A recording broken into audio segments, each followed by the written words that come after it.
రమజాన్ వచ్చింది అంటే మనలో శారీరకంగా ఆత్మీయంగా కూడా మార్పు తీసుకొస్తుంది. ఎలా తీసుకొస్తుంది అంటే ఆత్మీయంగా అంటే చూడండి, రమజాన్ ప్రారంభం అవ్వకముందు వరకు ఆ వ్యక్తి చెడు పనులు చేస్తూ చేస్తూ ఎవరైతే నరకవాసులు వెళ్తారో ఆ నరకవాసుల లిస్టులో పట్టీలో ఆ వ్యక్తి యొక్క పేరు ఉంటుంది.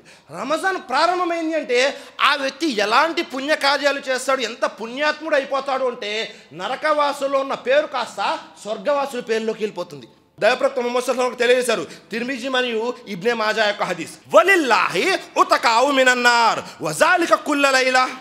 రమజాన్ యొక్క ప్రతి రాత్రి యందు ఎంతోమంది మనుషులు నరకాగ్ని నుండి విముక్తి పొంది స్వర్గానికి వెళ్తూ ఉంటారు. అల్లాహు అక్బర్. ఇది ఆత్మీయంగా మార్పు వస్తుంది. అప్పటి వరకు మన ఆత్మ చెడు చెడు చెడు అని చెడు పనుల్లోనే ఉంది. రమజాన్ ప్రారంభమైంది, వెంటనే మార్పు వచ్చేస్తుంది. ఆ వ్యక్తి అన్ని మంచి పనులు చేస్తాడు. అప్పటి వరకు ఈ వ్యక్తి నరకవాసుల లిస్టులో ఉంటాడు, వెంటనే స్వర్గవాసుల లిస్టులోకి వచ్చేస్తాడు. ఒకటి. రెండు, శారీరకంగా కూడా మనలో అనేక మార్పు వస్తుంది. అదేమిటి అంటే అరబీలో ఒక నానుడు ఉంది. ఏమిటా నానుడు అంటే అల్మీదతు బైతుద్దా. మనిషి యొక్క కడుపు ఏదైతే ఉందో అది రోగాల నిలయం. మనిషి యొక్క కడుపు ఏదైతుందో, మీరు ఎక్కడికన్నా వెళ్ళండి ప్రపంచంలో, ఎవ్వరు కూడా కడుపు నిండా భోజనం చేయండి అని అనరు. ఎందుకని? మనం కడుపు నిండా భోజనం చేసామంటే దాని అర్థం ఏమిటో తెలుసా? రోగాలు ప్రారంభం అవుతున్నాయి అని. ఒకవేళ రోగాలు తగ్గాలి అంటే మొట్టమొదటి విషయం ఏంటో తెలుసా? మనము మన కడుపుని ఖాళీగా ఉంచాలి. రోగాలు తగ్గడానికి మొట్టమొదటి ప్రధానమైన విషయం చేయవలసింది ఏమిటి అంటే మనము మన కడుపుని ఖాళీ చేయాలి. అందుకే చూడండి, మనము ఈ ప్రపంచంలో ఏదో ఒక పదార్థాలు తినేస్తుంటాము, అన్నీ అరగవు. కొన్ని పదార్థాలు ఎలా ఉంటాయి, మన పేగులు ఏవైతే ఉన్నాయో ఆ పేగులకి అంటుకొని ఉంటాయి, అవి అరగవు. అవి అరగాలి అంటే ఏం చేయాలో తెలుసా? దాదాపుగా మెడికల్ సైన్స్ ప్రకారము 16 గంటలు ఏమీ తినకుండా ఉండాలి.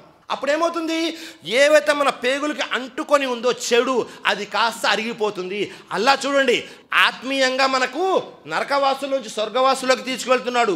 శారీరకంగా కూడా మన కడుపులో ఏదైతే పదార్థాలు, చెడు పదార్థాలు, అనారోగ్యమైన పదార్థాలు ఉన్నాయో వాటిని కూడా ఈ ఉపవాసాల ద్వారా మన శరీరంలో నుంచి తీసేస్తున్నాడు. సోదరులారా, ఎప్పుడైనా ఆలోచించమ్మా, మనము తినకుండా ఉపవాసాలు ఉంటే అల్లాహకి ఏం లాభం?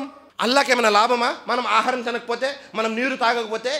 ఏవైతే ఉపవాసాలు ప్రతి సంవత్సరం మనం ఉంటున్నామో ఆ ఉపవాసాల ద్వారా మనకే లాభం ఉంది. అది శారీరకంగా, లేకపోతే మానసికంగా, అలాగే ఆత్మీయంగా, పరలోకపరంగా అన్ని విధాలుగా మన లాభం కోసమే అల్లాహ్ తఆలా ఈ ఉపవాసాలు పెట్టాడు. అలాగే ఈ ఉపవాసాల ద్వారా మరొక ముఖ్యమైన విషయం గుర్తుంచుకునేది ఏమిటో తెలుసా?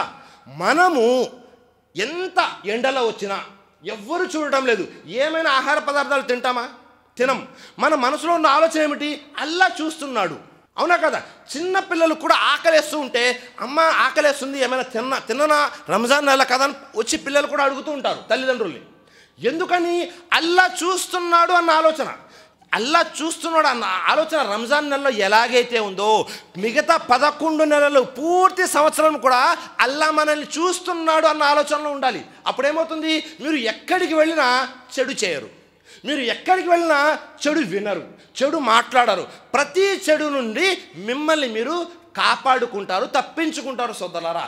కాబట్టి ఎల్లప్పుడూ రంజాన్లో ఎలాగైతే మనం అల్లాహ్కు భయపడుతున్నామో, అల్లాహ్ చూస్తున్నాడు అని, అలాగే పూర్తి సంవత్సరం అల్లాహ్ చూస్తున్నాడు అన్న ఆలోచనలో ఉండాలి.